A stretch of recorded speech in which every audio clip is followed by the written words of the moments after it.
নমস্কার বন্ধুরা, আজ শেয়ার করছি মুখে লেগে থাকার মতো ঝিঙের একটি রেসিপি। যদিও রান্নাটা খুবই সাধারণ, তবে গরম ভাতের সাথে জাস্ট অসাধারণ লাগে। আর এই এক পদ দিয়েই কিন্তু খাওয়া হয়ে যাবে। আজকের রান্নাটা করা হয়েছে সাদা তিল দিয়ে। আর এই সাদা তিল খাওয়াও কিন্তু আমাদের শরীরের পক্ষে ভীষণই উপকারী। সাদা তিলে রয়েছে প্রচুর ক্যালসিয়াম, যা আমাদের হাড়কে মজবুত করে এবং ডায়াবেটিস নিয়ন্ত্রণ করে, ত্বককে উজ্জ্বল করে, আবার হজম শক্তি বৃদ্ধি করে, কোষ্ঠকাঠিন্য দূর করে। ক্যান্সার প্রতিরোধকের ক্ষমতা রয়েছে এই সাদা তিলে। অনেক গুণাগুণই রয়েছে এই সাদা তিলে। তবে যাই হোক না কেন, রান্নাটা করার জন্য নিয়েছি এখানে ঝিঙে। আর এই ঝিঙেটা কাটার আগেই কিন্তু খুব ভালোভাবে ধুয়ে নিয়েছিলাম। এবার এটাকে কেটে নেব। প্রথমেই ঝিঙের খোসাটাকে আমি খুব ভালোভাবে কেটে ফেলে দেব। তো দেখুন, এইরকমভাবে সমস্ত ঝিঙের খোসাগুলো কিন্তু আমি ছাড়িয়ে নিলাম।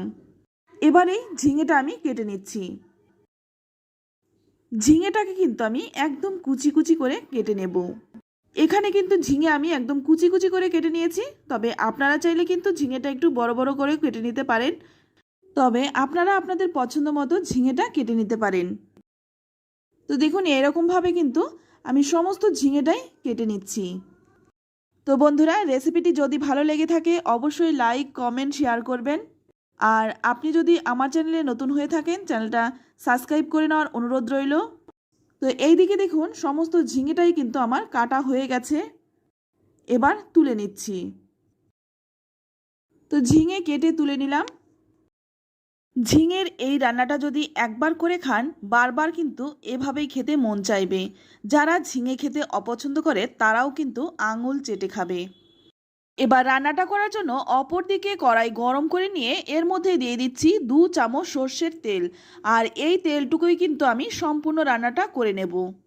তো তেলটা ভালো করে গরম করে নিয়ে এখানে আমি 3-4টে বড়িটাকে এবার খুব ভালো করে একটু লালচে করে ভেজে নেব।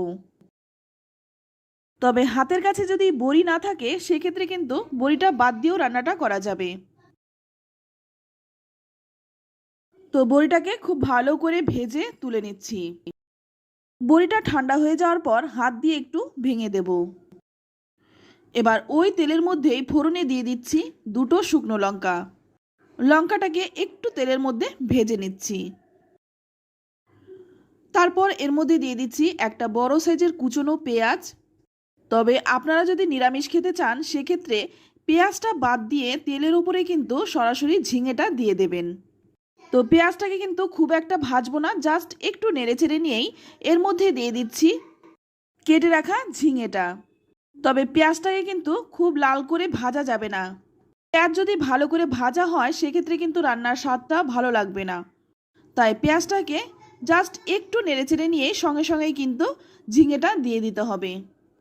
ঝিঙেটা দিয়ে ভালো করে একটু নেড়েচেড়ে মিশিয়ে নিয়ে এর মধ্যে দিয়ে দেব 4-5টা চেরা কাঁচা লঙ্কা। আর দিয়ে দিচ্ছি স্বাদ মতো লবণ। লবণটা দেওয়ার সঙ্গে সঙ্গেই কিন্তু ঝিঙে থেকে জল ছেড়ে দেবে। এক্সট্রা করে ঝিঙের মধ্যে জল দেওয়ার প্রয়োজন হবে না। তো ভালো করে নেড়েচেড়ে মিশিয়ে নিচ্ছি। নাড়তে নাড়তেই কিন্তু এর থেকে জল ছেড়ে দেবে।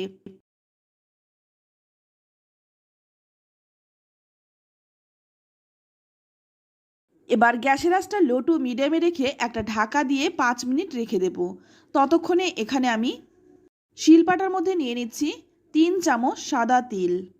এখানে কিন্তু তিলের পরিমাণটা একটু বেশি লাগবে, কারণ এই রান্নাটা কিন্তু শুধুমাত্র এই সাদা তিল দিয়েই হবে। এর মধ্যে কিন্তু কোনো রকম মশলা পড়বে না। এবার 2টো কাঁচা লঙ্কা দিয়ে তারপর একদম মিহি করে বেটে নেব। তবে এই তিলটা কিন্তু আমি শিলপাটায় বেটে নিচ্ছি। আপনারা চাইলে কিন্তু অবশ্যই মিক্সিতে বেটে নিতে পারেন। সেক্ষেত্রে সময়ও খুব কম লাগবে আর তাড়াতাড়িও হয়ে যাবে।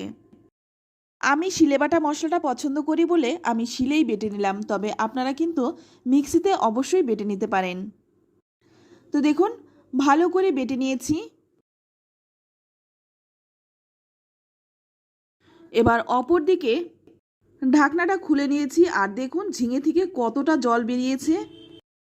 ঝিঙে খুব নরম সবজি, তাই রান্না করতেও কিন্তু খুব একটা সময় লাগে না। রান্নাও কিন্তু ঝটপট হয়ে যায়। হাতে কম সময় থাকলে এই রান্নাটা কিন্তু ঝটপট করে নিতে পারেন।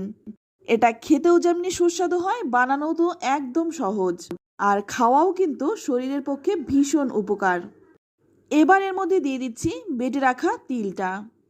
তো আমি আগেও বলেছি ঝালটা কিন্তু আপনাদের পছন্দ মতো দেবেন। তিল বাটা যাতে নষ্ট না হয় তার জন্য সামান্য একটু জল দিয়ে বাটিটা ধুয়ে দিলাম। এবার ভালো করে নেড়েচেড়ে মিশিয়ে নেব। সাদা তিল যদি নিয়মিতভাবে খাওয়া যেতে পারে, অনেক রোগের হাত থেকে কিন্তু রক্ষা পাওয়া যাবে। এবার গ্যাসটাকে লো টু মিডিয়ামে রেখে আবারও 5 মিনিট ঢেকে রাখবো। 5 মিনিট পর দেখুন ঢাকনাটা খুলে নিয়েছি। এবার একটু নেড়েচেড়ে মিশিয়ে নিচ্ছি। এবার অপর দিকে যে বড়িগুলো আমি ভেজে রেখেছিলাম সেটা একটু হাত দিয়ে চেপে চেপে ভেঙে দিচ্ছি। আর এই বড়িটা ভেঙে দিলেই কিন্তু বেশি ভালো লাগবে। তো এবার এর মধ্যে দিয়ে দিচ্ছি। বড়িটা দিয়ে আবারও কিন্তু খুব ভালো করে নেড়েচেড়ে মিশিয়ে নিচ্ছি। আর এটা কিন্তু একটু ভাজা ভাজা শুকনো শুকনো হলেই বেশি ভালো লাগবে খেতে। আবারও কিন্তু একটা ঢাকা দিয়ে রেখে দিচ্ছি 5 মিনিট। 5 মিনিট পর ঢাকনাটা খুলে নিয়েছি, আর এখন কিন্তু রান্নাটা একদমই হয়েই এসছে প্রায়। বড়িটা দেওয়ার পর 5 মিনিট কম আঁচ করে রেখে দিলে কিন্তু বড়িগুলোও নরম হয়ে যাবে। ভালো করে নেড়েচেড়ে মিশিয়ে নিয়ে এবার নামানোর আগে দিয়ে দিচ্ছি কাঁচা সর্ষের তেল। অবশ্যই করে এই কাঁচা সর্ষের তেলটা দিয়ে দেবেন, এতে করে খেতেও খুব ভালো লাগবে আর গন্ধটাও কিন্তু খুব সুন্দর হয়। তেলটা দিয়ে ভালো করে নেড়েচেড়ে মিশিয়ে নিচ্ছি। তো দেখুন এটা দেখতেও কিন্তু খুবই সুন্দর হয়েছে আর খেতেও তো অসাধারণ হয়েছিল। এটা গরম ভাতের সাথে খেতে কিন্তু অসাধারণ লাগে। এবার নামিয়ে নিচ্ছি।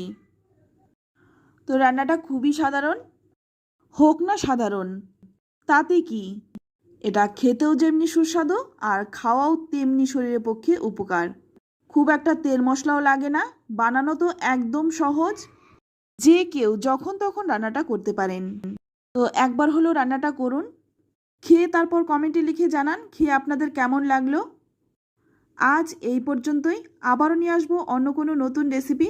ততক্ষণ সকলেই ভালো থাকবেন, সুস্থ থাকবেন আর সকলকেই ধন্যবাদ।